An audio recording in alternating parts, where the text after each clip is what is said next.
The topic of this module is bilingualism and language development. The way this module works best is as follows. Read the question, use pause if you need to, answer it in your mind, then follow the explanation. At the end of it, I will reintroduce the question. Please consider all the options again and select one. Here goes the first question. At what age do individuals lose the ability to distinguish between vocal sounds that are undifferentiated in their native language? A. 8 to 10 months. B. 2 years. C. 4 years.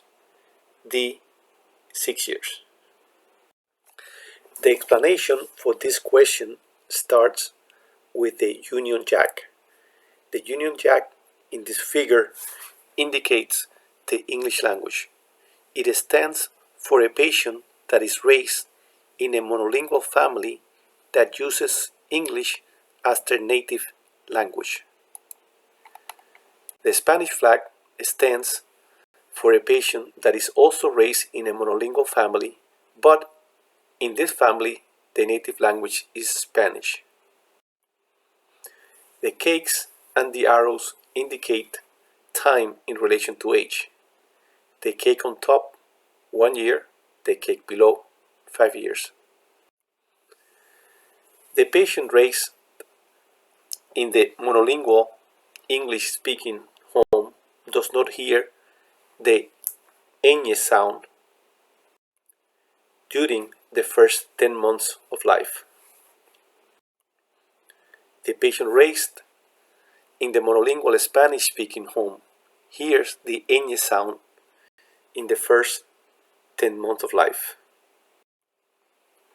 After 10 months, a Spanish-speaking nanny moves in with the English-speaking family and she talks in Spanish all the time. So, after 10 months of age, the exposure to Spanish is the same for the children in both families. They grow in that environment and by 5 years of age, they have a conversation with a Spanish native linguistic teacher. The teacher will notice the difference between the pronunciations of the ñ sound in the child not exposed to Spanish in the first 10 months of life and the child exposed to the ñ sound from birth. Now look at the question again, read it on your own and try to answer it. The correct answer to this question is A. Now let's look at the second question. A child exposed to English and Spanish as native languages will not be able to pronounce the ñ sound just like a child only exposed to Spanish. A. True. B. False. If a patient is exposed to both languages from the time of birth and this exposure continues throughout life, the ñ sound will be undistinguishable to the ñ sound generated by a child that has only been exposed to Spanish. So, the answer to this question is B. False. Let us now see the third question. Patients can discriminate between languages as early as A. 8 to 10 months, B. 2 years, C. 4 years, D. 6 years. Now let us see what happens when a mother that spoke only English during pregnancy takes 2 nannies. One that speaks only English and the other one that speaks only Spanish. With the nanny that speaks English, the baby is happy. with the nanny that speaks Spanish, the baby is sad. Let's go ahead and answer this question again. The answer to this question is A, 8 to 10 months. Now let's look at question 4. Which of the following is not true regarding full-term neonates during the first month of life? A. Reacts stronger to mother's voice than to a stranger's voice. B. Prefers a nanny that has the same language as the mother. C. Prefers English if mother spoke Spanish and English during pregnancy. D. Human voices are preferred over inanimate sounds. This cartoon represents a pregnant mother. During pregnancy, she spoke English and Spanish. She is perfectly fluent in both languages. Once the baby is born, two nannies come to the house. One of the nannies speaks to the baby in English. The baby is happy. One of the nannies speaks to the baby in Spanish. The baby is also happy. So now, how would you answer this question? The answer to this question is C. Now, question 5. Which of the following is true regarding normal patients exposed to more than one language during early life? A. Speech onset should not be delayed. B. Language segregation is present by 24 to 30 months. C. Will be equal in each language to monolingual peers by 2 years of age. D. Code switching is normal up to 48 months. I will start the comments about this question by explaining to you the components of the figure as we build it. In the x-axis, you can see time in months. The y-axis indicates language progression. This arrow will be implied in the following frames. I will express progress as an increase in the number of words. I will place the number of words spoken on one side of the figure, and on the other side of the figure I will place the number of words in a sentence. All information regarding the number of words per sentence is from Nelson's 20th edition. The information regarding the isolated number of words come from different sources. The bar I just put on top of the figure indicates percentage of patients having achieved a given milestone. This bar follows the parameters used in the Denver Developmental test. The beginning of the bar implies that 25% of children have acquired a given milestone. The red line implies that 50% of children have acquired a given milestone. The term average is often used to imply 50%. The interface between colors is used to denote that 75% of patients have by then achieved a given milestone. The end of the bar implies that 90% of individuals have accomplished a given milestone. The flag that I just introduced indicates native English speakers, and the dotted white line indicates the progression of language in this group. By 15 months, the average child has 4 to 6 words. By 18 months, the average child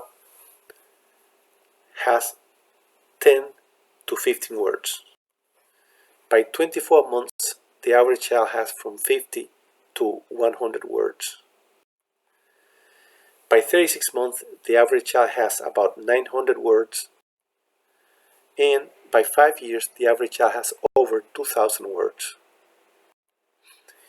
If we now consider the number of words per sentence in a child with English as the only native language, we can say that by 2 years of age, the average child has 2 words, by 3 years of age, 3 words, by 4 years of age, 4 words, and by 5 years of age, 5 words. So, from 2 to 5 years, the number of words used increase to the tune of 1 per year, starting with 2 words by the end of the second year of age. Let us now consider what happens in a patient exposed to 2 native languages. Let's say English and Spanish. The progression of language in these patients is represented by the cream color dot line.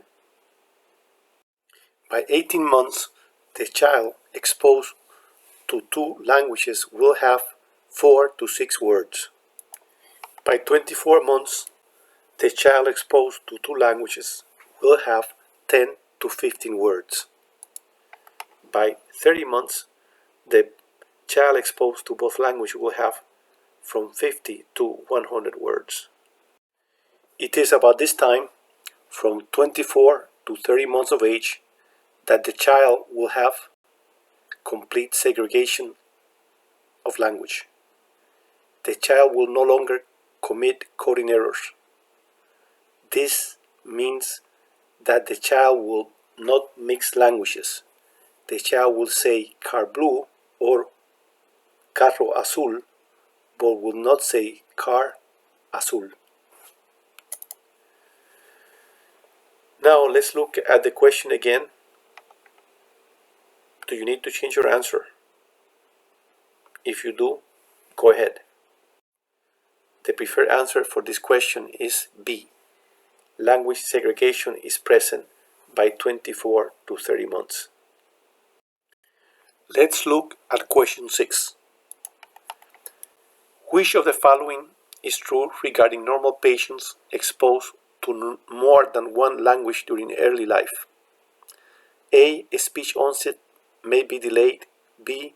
Language segregation is present by 12 months. C. Will be equal in language to monolingual peers by 2 years. D. Code switching is normal up to 48 months. This is the same figure I introduced before. I introduced it at this point to show the difference in the beginning of language between individuals exposed to one language and those exposed to 2 languages. Let us first look at an individual exposed to only one language. Such a patient will usually start talking earlier, as indicated by the light blue arrow, and get to 4 to 6 words landmark sooner than the patient exposed to 2 languages.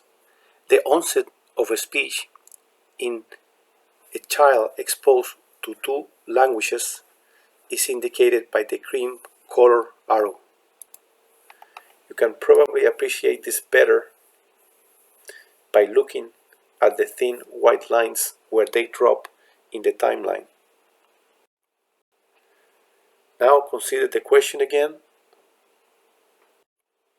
and as I'm sure you are correct, you chose A, and that is the correct answer. Okay, let's go to question 7. Which of the following is true regarding normal patients exposed to more than one language during early life? A. Speech onset delay is unexpected. B. Language segregation is present by 12 months. C. Will be equal in each language to monolingual peers by 3 years of age. D. Code switching is normal up to 48 months. I am again using the same figure to work out the answer for question 6. As you can see in this frame, I added color flags and the equal sign. And as you can see, by the joining of the white and the cream-colored dotted lines highlighted by the magnetic circle, the age by which children exposed to two native languages become equal in each language to their monolingual peers is 3 years of age. So the answer to this question is the letter C. By 3 years of age, the bilingual child will have the same vocabulary in English than a child that only spoke English, and the same vocabulary in Spanish than a child that only spoke Spanish. Now let's go to question number 8. Which of the following is true regarding normal patient exposed to more than one language during early life? A. Mild speech onset delay is unexpected. B. Language segregation is present by 12 to 18 months. C. Will be equal in each language to monolingual peers by 2 years. C. Code switching is normal up to 30 months. We already mentioned that if a child is exposed to two languages, he will learn both. But at 1 year of age, he will mix them up. One word in one language and another one in a different language in the same sentence. But will no longer do so at 30 months. Language segregation and code switching are opposite. Language segregation is good, code switching is bad. So here is the question again. What would you answer? The correct answer is D. Code switching is normal up to 30 months of age. Next question. Monolinguist exposure provides an early advantage for vocabulary testing during the second year of life. A. True. B. False. A 2-year-old child exposed to one language, let's say English, is likely to do better in English word vocabulary testing than a 2-year-old exposed to two languages, say Spanish and English. So the answer to this question is true. Next question. Bilingual exposure during early life gives a permanent language disadvantage. True or false? By the time a child is 3 years of age, the child exposed to English and Spanish will have similar language skills than a child that has been only exposed to Spanish or to English. Hence, the answer to this question is false. I'd like to conclude this talk by telling you 5 things you should remember about bilingualism and language development. 1. Full-term neonates recognize and prefer mother's language even when spoken by someone other than the mother. 2. If you want your child to be perfectly bilingual, expose him to the second language before 10 months of age. 3. Patients exposed to two languages from birth start talking later than those exposed to one language. 4. Language segregation, that is, expressive language segregation, is fully achieved by 30 months. No code switching should occur after 30 months. And 5. At 3 years of age, the bilingual child knows as many words in each language as a monolingual child. Thank you.